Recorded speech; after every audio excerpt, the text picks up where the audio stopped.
Amigas e amigos, um detalhe que vale a pena ressaltar neste ano de 2019 é o papel da comunicação nas questões políticas, como isso foi determinante, foi importante depois que o submundo da Lava Jato e do bolsonarismo tomou conta das redes sociais para fazer as manipulações de 2018, muitas coisas importantes aconteceram. Mas antes de prosseguir, eu sou Oswaldo Bertolino, jornalista e escritor. Este é o outro lado da notícia. Bem-vinda, bem-vindo para este lado da notícia. Peço para você dar o like, para você compartilhar, para você se inscrever, se você ainda não é inscrito, para você comentar e, enfim, divulgar este canal. Retomando a questão, eu avalio, salvo melhor juízo, que o The Intercept Brasil foi o fator mais importante de 2019, porque revelou, comprovou o submundo da Operação Lava Jato. Sem o The Intercept Brasil, certamente poderia vir à tona toda a sujeira da Lava Jato, mas em outra circunstância, de maneira muito mais demorada. Foi importantíssimo o papel da Manuela Dávila como jornalista, que repassou todo o arquivo que foi hackeado lá da máfia da Operação Lava Jato. De certa forma, podemos dizer que eles beberam do próprio veneno, porque eles cansaram de fazer o que os hackers fizeram, e os hackers estão presos, ou aí em processo judicial, e eles estão lá posando de paladinos da moralidade, a quadrilha liderada por Sérgio Moro e Deltan Dallagnol, Carlos Fernando dos Santos Lima, Robertson Pozzebon e etc. Então tem esse aspecto, isso foi determinante para a libertação do ex-presidente Luiz Inácio Lula da Silva. É um processo político, eu sempre falei aqui, de certa forma até me surpreendeu a rapidez, porque foi tão avassaladora as revelações do submundo da Lava Jato, que ficou evidente que o Lula era um sequestrado por uma quadrilha. Nós podemos pegar outros exemplos. Mas eu quero analisar mesmo aqui um editorial do jornal Estado de São Paulo, que parte de um artigo publicado pelo jornal The New York Times, que é um pesquisador chamado Matt Stoller, que analisa os efeitos sobre o jornalismo e a democracia exercem as grandes empresas globais de tecnologia, especialmente o Google e o Facebook. Tem um detalhe aqui, que acho que é importante ressaltar antes de prosseguir aqui na análise. Porque a análise aqui basicamente vai dizer que o Facebook e o Google monopolizaram a comunicação. Os meios de comunicação os grandes meios de comunicação da mídia, ficaram reféns do Google e do Facebook, desse monopólio. E aí que entra a chiadeira. Agora, como tudo na vida tem as contradições, as antagônicas e as não antagônicas, é importante dizer que sem essas tecnologias, por exemplo, eu não poderia estar falando aqui com vocês. Eu não teria como ter este canal no YouTube, não teria como ter o meu site, o outro lado da notícia.com.br, não poderia ter mais de 36 mil, quase, não passa de 40 mil, na verdade, seguidores no Facebook, porque tem o meu perfil, tem a minha fanpage, a página que reproduz o meu site, o outro lado da notícia, chega perto de 50 mil seguidores. E aqui no YouTube eu tenho 32 mil seguidores. Eu não poderia ter toda essa dinâmica de comunicação se não fosse esses mecanismos. Quer dizer, isso na verdade abriu. Eu costumo lembrar que nos anos 1990 eu fazia um jornal, plataforma, eu era diretor desse jornal, que era dos Metroviários de São Paulo. A gente fazia um jornal semanal, era uma trabalheira, montava uma equipe de redatores, de revisores, de diagramadores, sem contar a parte gráfica, para fazer uma tiragem de 8 mil exemplares por semana. Aqui, olha a quantidade de pessoas que, de certa forma, de um jeito ou de outro, isso vai chegando a essas pessoas, somando tudo aí, dá o quê? Dá quase, 60 mil, 80 mil pessoas que, em tese, eu interajo, em diferentes dinâmicas, enfim. Mas a questão é que há, sem dúvida alguma, uma revolução da comunicação.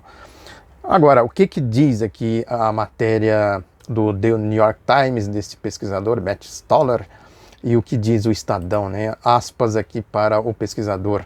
A receita de publicidade que costumava financiar o jornalismo de qualidade agora é capturada por grandes firmas intermediárias de tecnologia e parte desse dinheiro é destinada a conteúdo desonesto, de baixa qualidade e fraudulento, afirma.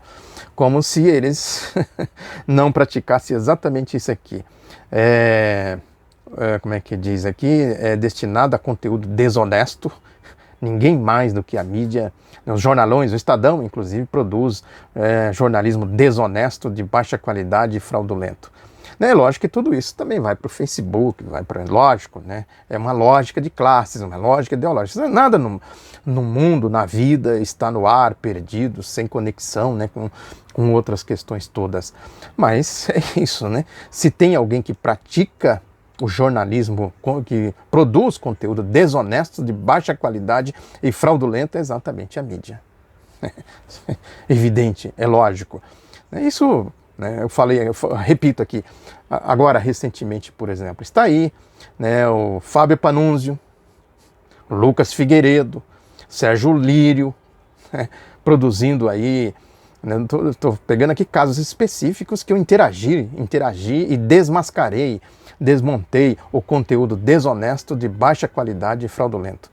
E, obviamente, é inevitável dizer o Hugo Studat e seu séquito, que aí entra José Roberto Guzzo, Augusto Nunes, José Neumann e Pinto, além desses que eu já citei, Fábio Panunzio, né? E aí esse Gustavo Bezerra, autor dessa fraude aí desse livro, o livro negro do comunismo no Brasil. Olha a quantidade de lixo que se produz. Estou pegando aqui exemplos pequenos, né? Vocês, quem me acompanha aqui sabe, né, eu sempre analiso aqui os editoriais que são guias para o exercício aí do, entre aspas, jornalismo da mídia, que é tudo o que eles estão dizendo aqui. Prosseguindo ainda, segundo Matt Stoller, diz aqui o Estadão, a atual crise da informação tem dois fatores principais. Crise da informação. Quer dizer, à medida que eles perderam espaço, tem crise da informação. O primeiro é a concentração da receita de publicidade online nas mãos do Google e Facebook. Ué, eles não concentraram as receitas de publicidade para fazer exatamente isso? Conteúdo desonesto, de baixa qualidade e fraudulento? Até um tal negócio, né? Falar de corda na casa de enforcado, como diz o ditado popular. Aí ele diz aqui ainda que o segundo fator é o colapso ético relacionado ao fato de a publicidade financiar cada vez mais notícias nas redes sociais e nos mecanismos de buscas. Ué, e eles, então eles querem um monopólio, né, do colapso ético. Eles nunca tiveram ética, né? Claro, eu falo que sempre eu analiso, eu escrevi aí 2 artigos analisando a biografia do Roberto Marinho. Né? Quem é o Roberto Marinho? Né? Que não compareceu na biografia que o Leonêncio Nossa escreveu sobre o Roberto Marinho. Né? Um gangster. A Assis Chateaubriand, a brilhante biografia do Fernando Moraes, o Chateau, o Rei do Brasil. Outro gangster. Gangster. O próprio Grupo Folha, o Grupo Estadão, que eles fizeram aí na época da ditadura militar, né, um jornalismo de gangsterismo, de gangster, por isso que eu chamo de máfia, monopólio mafioso midiático. Aí prossegue aqui ainda dizendo que com as duas gigantes de tecnologia foram destruídos os limites culturais, isso o Estadão dizendo, que de alguma forma protegiam a sociedade contra os efeitos distorcidos da publicidade. Eles se comportam assim, né? Um pensamento ditatorial, né? Nós somos os guardiões do quê? Protegiam a sociedade dos efeitos distorcidos da publicidade. Eles são os guardiões aí da ideologia, né? Antes havia uma nítida separação entre notícia e publicidade, com regras claras que protegiam, por exemplo, o jornalismo de interferências comerciais. Isso aqui é de uma cabotinagem, né? De uma desfaçatez. Ah lá, Fábio Panunzio, ah lá, Augusto Studat, ah lá, Gustavo Bezerra. Aí diz aqui ainda, e etc. E aí diz aqui, agora é aspas ainda do pesquisador, havia uma série de estruturas éticas projetadas para inibir o controle excessivo de anunciantes nas indústrias de mídia, resultado do debate por centenas de anos entre as figuras públicas sobre a natureza da publicidade dos jornais. Em seu lugar surgiu um ecossistema de informações disfuncionais caracterizado pela polarização, dependência e teorias da conspiração. Quer dizer, eles queriam um monopólio, né? Nada de Oswaldo Bertolino, por exemplo, ter um canal no YouTube, né, ter um site, outroladonoticia.com.br, ter um perfil no Facebook com 40, eu falo 36 porque são 5 mil amigos, e é o limite, tem mais 36 mil que me seguem, que são seguidores. É só ir lá e ver, está lá comprovado. Mas as minhas páginas que reproduzem o meu site, outroladonoticia.com.br. E vocês aqui, 32 mil inscritos aqui neste canal. Eles queriam um monopólio, né? Como é que ele diz aqui, né? Surgiu um ecossistema de informações disfuncionais caracterizado pela polarização. Eles não querem polarização, é pluralidade, imagina. Democracia, né? Uma máfia, né, que controla de forma ditatorial as informações. Dependências e teorias da conspiração. Eles não fazem teoria da conspiração. Eu acabei de falar aqui, não faz muito tempo, de um editorial do Globo falando dos agentes de Cuba e da Venezuela organizando os protestos no Chile, na Bolívia, no Equador, na Colômbia. Teoria. Olha aí a teoria da conspiração. É uma disfarçatez, né? O cinismo. É exatamente isso. Essa gente vive do cinismo, da manipulação política e ideológica. Esses livros infames, aí, os livros negros, como eu escrevi, entre aspas, racismo e todo tipo de anticomunismo, né? Tudo isso que a gente sabe é o lixo, é a imundícia, é o esgoto da mídia, né? Aí prossegue ainda que, historicamente, os países cientes da importância da informação isenta e de qualidade para a democracia procuram descentralizar o poder das empresas de comunicação, bem como manter neutras as redes de informação. Eles têm verdadeiros monopólios, né? Controle absoluto, né, da liberdade de imprensa, da liberdade de expressão. Vocês viram aqui o Fábio Panunzi, que eu falei agora há pouco aí, um picareta, um sujeito absolutamente mentiroso, né, junto com o Studart lá. É o padrão, né, o vício, diz por aí o ditado, né, o povo, né, que o uso do cachimbo entorta a boca. Ele ficou na mídia o tempo todo, saiu da mídia com a boca... Fala aí, doidão, com a boca torta né, da manipulação, da mentira, da corrupção do jornalismo, né? Aí prossegue ainda, no entanto, nos últimos 40 anos, tal cenário regulatório sofreu profundas transformações no âmbito norte-americano. Stoller cita a Lei de Telecomunicações de 1992, que permitiu a criação de grandes conglomerados de mídia, e foi nesse específico marco regulatório que apareceram e se desenvolveram as grandes empresas de tecnologia. Eu não sei como que é nos Estados Unidos, não tenho muito conhecimento sobre isso, mas no Brasil o monopólio sempre existiu, à base de corrupção, né, de malandragens, né, de assalto ao erário público, sonegação de imposto, evasão de divisas, tudo isso que a gente sabe. Né, como esses grupos foram montados pela ditadura militar, sobretudo o Grupo Globo. Aí fala aqui do Google, diz que o Google investiu 23 bilhões na compra de 145 empresas, e não foram apenas firmas pequenas. O Google comprou, por exemplo, o DoubleClick, não conheço, uma gigante da publicidade online. No mesmo período, o Facebook gastou quantia similar na compra de mais de 60 empresas. Aí vai falando disso, quem é o tal do Stoller, diz que não foi Stoller. Não foi apenas a tecnologia, mas também uma filosofia favorável à concentração que moldou a revolução da informação nos anos 1900 e 2000. Resultado dessas mudanças de política foi uma centralização radical do poder sobre o fluxo de informações. É isso, é a velha história, né? Pimenta nos olhos dos outros é colírio.